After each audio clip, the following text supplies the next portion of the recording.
दोस्तों तो कैसे आप सब, आप जुड़ चुके हैं मेरे साथ और सैंपल पेपर 1 की ये श्रृंखला चल रही है। एमसीक्यू खत्म कर चुके हैं और पहुंच चुके हैं सेक्शन बी पे। बेसिक और स्टैंडर्ड के लिए रहेगा रामबाण और स्टार्ट करते हैं। पहला प्रश्न, कंप्यूटर महोदय बच्चों की स्क्रीन पे लाएं और ये क्वेश्चन आ गया है 21 नंबर, 2 मार्क्स के लिए आपकी स्क्रीन के ऊपर। और ये है चैप्टर 7 कोऑर्डिनेट ज्योमेट्री का ये क्वेश्चन। फाइंड द रेशो, बेटा रेशो फाइंड करना है। आप रेशो में तो जनरली के रेशो मान लेता हूं, पर यहां पर भी के लिखा है तो कंफ्यूजन ना हो इसलिए मैं अभी चेंज कर देता हूं। Line segment joining the point, बेटा जहां पे वर्ड ये दिखे ना तुम्हें line segment joining the point, उसका मतलब समझ लेना कि वो क्या दिए हुए हैं बेटा, आपको एंड पॉइंट दिए हुए हैं। क्या दिए हुए हैं बेटा? एंड पॉइंट्स दिए हुए हैं। तो एंड पॉइंट्स आपके पास गिवन है, एक ये है एक ये है। तो फाइंड द रेशो, हाँ, तो अच्छी सी एक लाइन लगाते हैं और ये रही आपके सामने लाइन। और पहला पॉइंट आपके सामने -5, -4 और दूसरा पॉइंट आपके पास -2, 3। तो आपको फाइंड द रेशो फाइंड करना है। तो रेशो हम कुछ भी ले सकते हैं। मैं यहाँ पे के रेशो 1 नहीं लूँगा क्योंकि यहाँ पे ये के पहले ही दिया हुआ -3, के। इस के का कन्फ्यूजन दूसरे के साथ ना हो इसलिए हम चेंज करके लिख लेते हैं कुछ और, जैसे पी रेशो 1 लिख लेते हैं। ठीक है, तो हमें फाइंड द रेशो भी फाइंड करनी है। पहला प्रश्न उसने 1 मार्क्स के लिए, दूसरा फाइंड द वैल्यू ऑफ के पूछा है। तो बिना देरी के साथ शुरू करते हैं। अब बेटा ध्यान से देखना, अब -3 अगर ये वाला पॉइंट उठाओगे तो हमें कौन से पॉइंट उठाने हैं? ये वाले, याद रखना है कौन से, ये वाले पॉइंट। तो -3 इज इक्वल टू ये वाली चीज़ इधर मल्टीप्लाई होगी बेटा, आपको याद रखना है। ये हम लेज़र से चला देते हैं, ये चीज़ जाएगी लेज़र के लिए हम पॉइंटर लेते हैं, ये वाली चीज़ जाएगी इधर और ये वाली चीज़ जाएगी इधर। आपको ये चीज़ को याद रखना है। तो जब ये वाली चीज़ जाएगी इधर तो आपको क्या है, ये p है ना, जो p ये मल्टीप्लाई होगा इसके साथ, p -2, मतलब जो x के पॉइंट लेने दोनों के x वाले, फिर ये 1 इधर वाले x के साथ होगा, 1 मल्टीप्लाई बाय -5। नीचे क्या कर देंगे बेटा, रेशो का प्लस कर देते हैं हम लोग। ठीक है, आप इस पॉइंट को याद रखोगे। दूसरी तरफ अब k की वैल्यू फाइंड करनी है, थोड़ा सा इसका बोल्ड इटैलिक थोड़ा सा कम करते हैं। तो k की वैल्यू जो फाइंड करनी है हमें, अब जो ये k होगा, अब ये k लिया तो इसके भी ये वाले पॉइंट हम लोगों को उठाने हैं। क्लियर? तो अब ये वाली चीज़ p मल्टीप्लाई पे क्या होगा बेटा, 3 के साथ मल्टीप्लाई होगा, 3 के साथ। फिर उसके बाद 1 मल्टीप्लाई होगा, 1 किसके साथ मल्टीप्लाई होगा, -4 के साथ। ठीक है, नीचे क्या करेंगे बेटे, रेशो का हम लोग प्लस कर देते हैं बिना देरी के साथ। अब देखो यहाँ से शुरू करूँगा, कुछ नहीं मिलेगा पहले।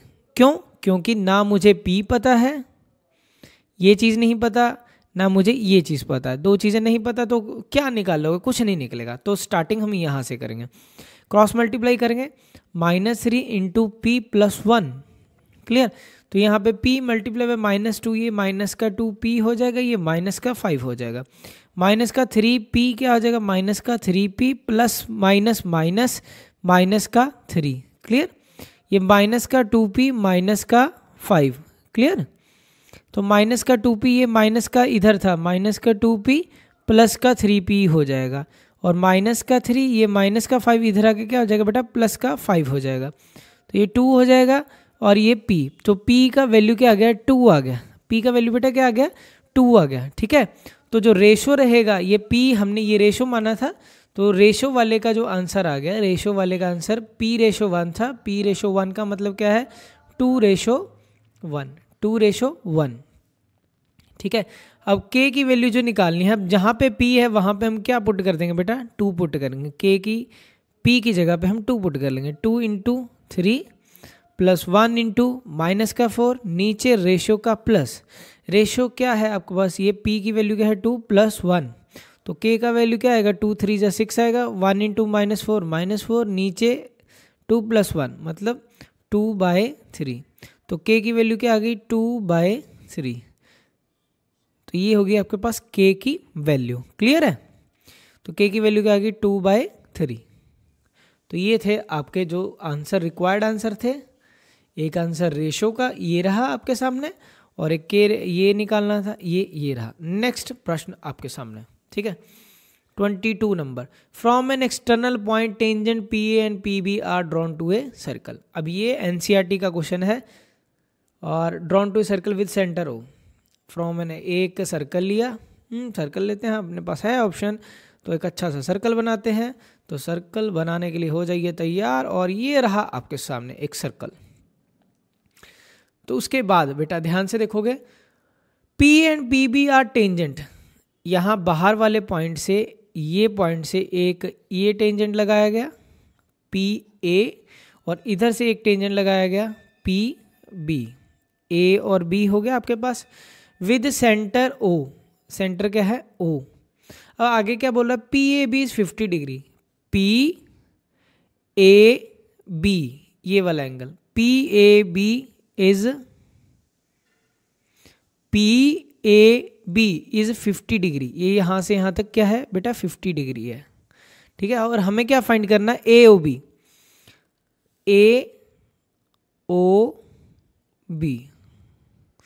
AOB मतलब ये एंगल निकालना है, ये एंगल 1 निकालना है, ठीक है। एंगल 1 निकालना है, और हमें क्या दिया हुआ? ये वाला एंगल 2 दिया हुआ है। कितना दिया है? 50 डिग्री। एंगल 2 गिवन है हमारे पास 50 डिग्री। अभी ये रिश्ता क्या कहलाता है, इसको फाइंड करना है हमें।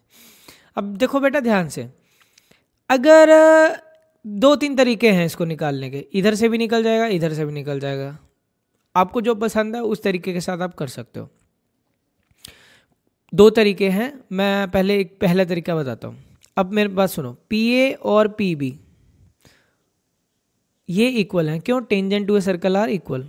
Tangent to a circle are equal, ठीक है। Tangent to a circle are equal. अगर ये इक्वल है तो एंगल 2 किसके इक्वल हो जाएगा? इस एंगल के। और ये एंगल क्या है आपके पास? 3। एंगल 2 किसके इक्वल हो जाएगा? 3 के। क्यों? Opposite angles to equal sides are equal. Opposite angles to equal sides are equal, ठीक है। इक्वल साइड्स के ओपोजिट एंगल इक्वल हो गए, तो 2 और 3 दोनों की वैल्यू क्या आ गई? तो 2 और 3 दोनों की वैल्यू 50 आ गई, ठीक है बेटा। तो अगर इस ट्रायंगल की बात करो, ये 50 आ गया तुम्हारे पास, ये भी 50 है, 3 एंगल का सम 180 होता है। तो ये ऑटोमेटिकली कितना आएगा तुम्हारे पास? सोच के बताओ। 2, 3 और 4 सबका सम मिला के क्या आ जाएगा? मेथडोलॉजी याद रखो ना, एंगल सम प्रॉपर्टी के साथ। एंगल सम प्रॉपर्टी के साथ बेटा, तो तुम्हारे पास 2 की वैल्यू कितनी है? 50 है। 3 की वैल्यू क्या है? 50 है।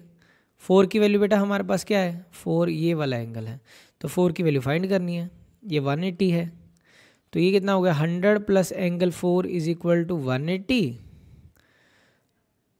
तो ये चीज़ क्या हो जाएगा? एंगल 4 180 माइनस 100, तो 180 माइनस 100 कितना बच गया? ये 80 बच जाएगा। एंगल 4 की वैल्यू क्या आ गई? 80 आ गई, ठीक है। तो दूसरी चीज़, अब एक और चीज़ आप क्या करोगे? एंगल 4, एंगल 1 और 4 का सम क्या होता है? 180। ये प्रॉपर्टी आपको याद रखनी है। क्या प्रॉपर्टी क्या है? कि अगर ऐसे दिखे, ऐसे दिखे, ऐसे दिखे और ऐसा हो, तो इनका सम इस एंगल का और इस एंगल का सम मिला के हमेशा क्या होता है? आपको याद रखना है 180, ठीक है। ये 180 होता है, ठीक है। तो आप सीधा ही लिख दो कि रीज़न लिखने की ज़रूरत नहीं, वो आप खुद समझदार है बंदा, क्योंकि ये 90 इसका भी एक अपने आप में एक अलग सा क्वेश्चन है, पर इतना पूछा तो इतना ही बहुत है। 1 और 4, 1 हमें निकालना है, 4 की वैल्यू क्या है? 80 है। 180 माइनस 80 कितना बच गया? 100 डिग्री। कितना बच गया बेटा? 100 डिग्री। पर आप हमारे पास आए हैं तो हमारे पास एक और तरीका है। ये तो मेथड फर्स्ट हो गया, मतलब मेरे पास अभी बैठे बैठे एक और तरीका मुझे याद आ गया, मतलब टोटल 3 तरीके हो गए। एक आप कमेंट सेक्शन में बताना कि कैसे होगा, एक मैं आपको डायरेक्ट बता देता हूँ। ये तो मतलब आएगा ना, मेरे हिसाब से ये 3 मार्क्स में आएगा फिर, अगर ये पूछेगा, ठीक है। अगर इसको 1 मार्क्स में सेम क्वेश्चन कोई पूछता है तो आपको एक डायरेक्ट रिजल्ट ही याद रखना है, ये आपको एग्जाम्पल में मिल जाएगा। रिजल्ट क्या है कि अगर ऐसे लाइन दिखे और ऐसा हो, ठीक है, तो आपको ये 80 हो गया और ये आपका आंसर क्या हो गया? 100 हो गया, है ना। तो वो चीज़ क्या है कि ये जितना एंगल हो, नहीं है, फिर बात तो वही बन रही है। वो मैं ये बताना चाह रहा था कि इधर जितना एंगल होता है ना, इधर जितना एंगल होगा ये वाला एंगल उसका डबल होता है।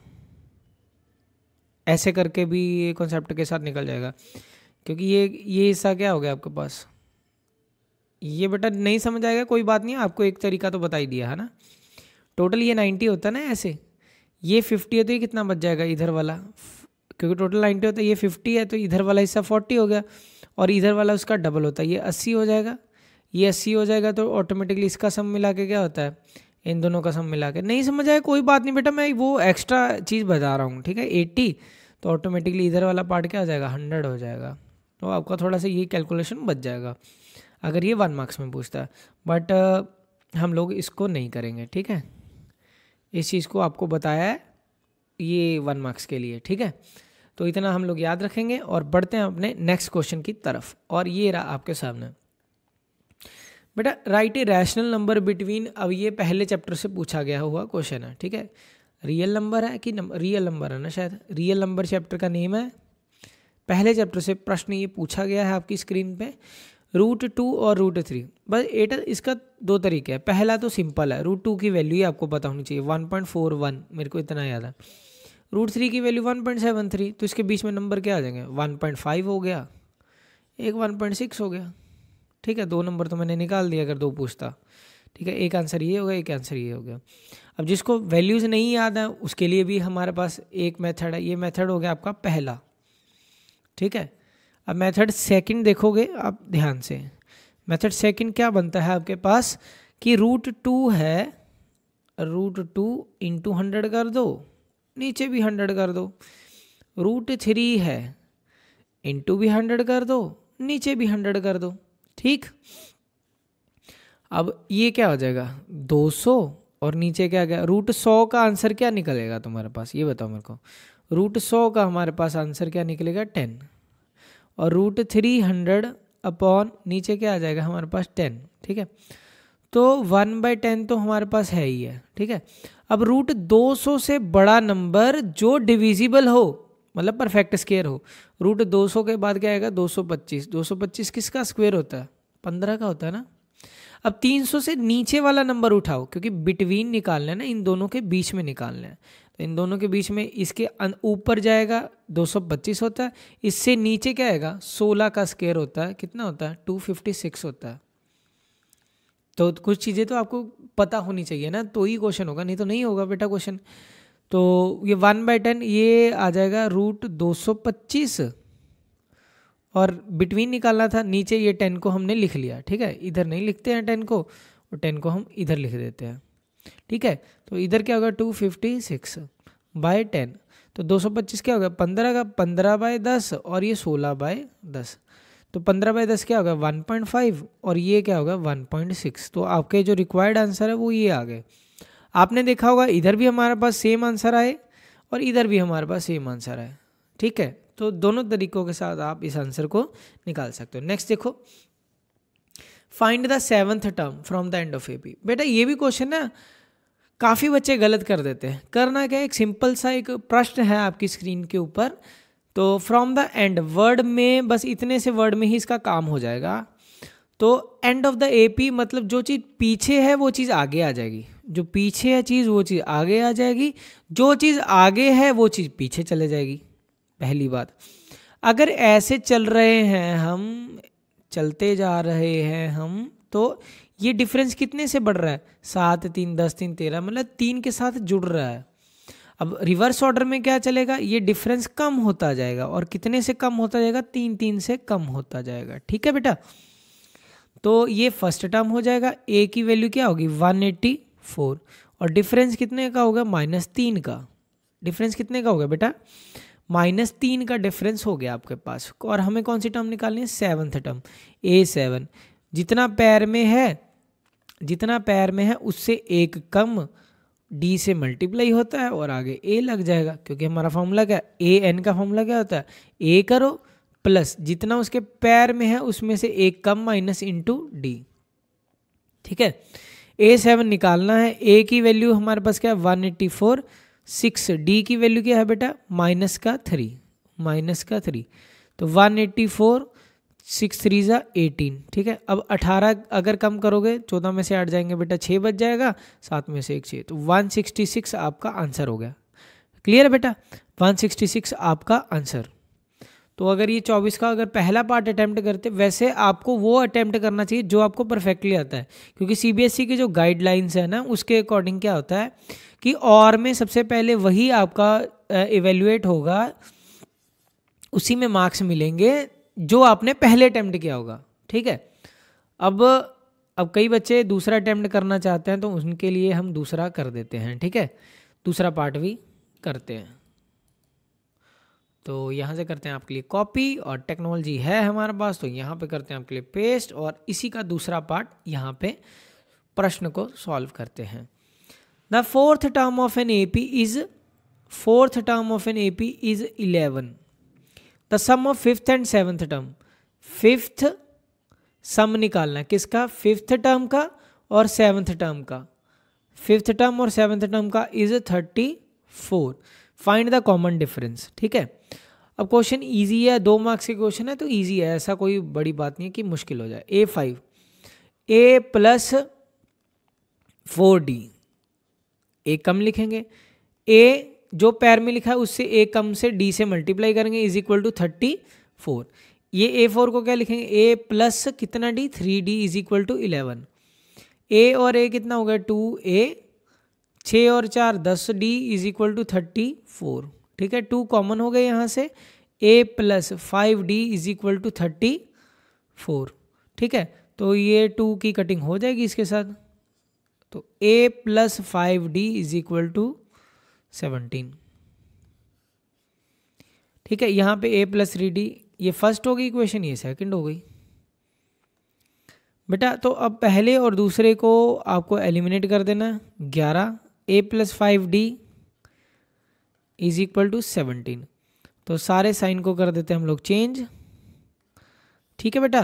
तो ये हो गया आपके पास कैंसल, 3D माइनस 5D, तो ये कितना हो गया, माइनस का 2D, 11 माइनस 17 कितना हो गया आपके पास, माइनस का 6, तो ये कैंसिल हो गया। तो D की वैल्यू क्या आ गई हमारे पास, 3 आ गई, D की वैल्यू 3, तो ये आपका रिक्वायर्ड आंसर हो गया। क्लियर, तो ये था आपका 24th क्वेश्चन। अब आगे हैं 20, how many 2 digit number are divisible by 3। अभी ये है अरिथमेटिक का ही क्वेश्चन है, AP सीरीज का क्वेश्चन है ये आपके पास, अरिथमेटिक प्रोग्रेशन। पिछला क्वेश्चन भी आपको अरिथमेटिक प्रोग्रेशन से दिया उसने दोनों चॉइस, तो 24 में दोनों वही आए, फिर 25 में उसने यही चॉइस दे दिया, ठीक है। हाउ मेनी 2 डिजिट नंबर, अब 2 डिजिट नंबर पहला क्या होगा, 10, पहला क्या हो गया, 9 के बाद आएगा 10, फिर आएगा 11, फिर आएगा 12, पर उसने क्या पूछा है, डिविजिबल बाय 3, तो पहला नंबर क्या ले जाएगा, 12 लो, फिर उसके बाद क्या आ जाएगा, फिर 15 हो जाएगा, फिर लास्ट 2 डिजिट नंबर तो वैसे मतलब 3 डिजिट, पहला क्या हो गया 100 हो गया, पर 100 तो डिविजिबल 3 डिजिट हो गया, 100 से पहले क्या आएगा 99। क्या ये डिविजिबल है 3 के साथ, यस डिविजिबल है, तो लास्ट नंबर क्या हो गया 99, ठीक है बेटा। ए की वैल्यू क्या होगी, अब ए की वैल्यू 12 है और डिफरेंस कितने का है, 3 का है, ठीक है। अच्छा, कुछ बच्चे डायरेक्ट भी सोच सकते हो, कैसे, आपको इसमें से इसको माइनस करना है, 99 में से 12 माइनस करो, उसको डिवाइड बाय 3 करो, उसमें 1 जोड़ दो, मतलब जितने जितने का डिफरेंस है, डिफरेंस हम इधर रखते हैं, पहले में से दूसरी लास्ट टर्म माइनस कर दो, ठीक है। an माइनस a प्लस 1, मतलब डायरेक्ट, मतलब जिसका थोड़ा सा तेज है दिमाग, नहीं तो फिर यही लगा हुआ है वैसे तो, a plus n minus 1 into D, पहले में से लास्ट कम किया, जितने के डिफरेंस है उससे डिवाइड किया, उसमें 1 जोड़ दिया। देखो वही चीज़ है, an की वैल्यू तुम्हारे पास कितनी है 99, लिख दिया मैंने, a की वैल्यू क्या है 12 है, प्लस n माइनस 1, डी की वैल्यू क्या है 3 है, 99 में से पहले क्या माइनस होगा 12, यही हुआ। अब n माइनस 1 मल्टीप्लाई बाय 3 है ना, तो बेटा क्या होगा 99 माइनस 12, मैं वैसे बता रहा हूँ वही चीज़ जो की है, divided by 3 is equal to n minus 1, उधर जाके क्या आ जाएगा 99 माइनस 12। तो मैं ये चीज़ कर नहीं रहा, मैं दिखाना चाह रहा था कि n की वैल्यू ऐसे निकलती है, देखो वहाँ पे हमने ऐसे ही निकाला, ठीक है। तो ये n की वैल्यू कितनी आ गई, n की, ये इसमें से पहले ये चीज़ माइनस हो जाएगा, इसमें से ये चीज़ माइनस होगा, तो ये 9 में से 1 8 बच जाएगा, 87 by 3 plus 1 is equal to n। ठीक है, तो ये कटिंग कर दो, तो 3 2 ज़ा 6 हो गया, 27 3 9 ज़ा 27, 29 प्लस 1, तो n की वैल्यू क्या आ गई बेटा 30 होगी, n की वैल्यू 30, और यही निकालना था और ये था आपका आंसर। ये हो गया 25 नंबर। ठीक है, आई थिंक खत्म हो गए क्वेश्चन, बस n की वैल्यू 30। अच्छा, फिर ये तो आज की क्लास होगी फिर यहीं पे ख़त्म। तो ये था आज हमने किया section B MCQ, sorry sample paper पहले का 2 मार्क्स वाले क्वेश्चंस को ख़त्म किया। तो मिलते हैं आपको नेक्स्ट लेक्चर में, तब तक के लिए टाटा बाय बाय, शुभ रात्रि, शब खैर और जय हिंद दोस्तों। कल मिलते हैं फिर।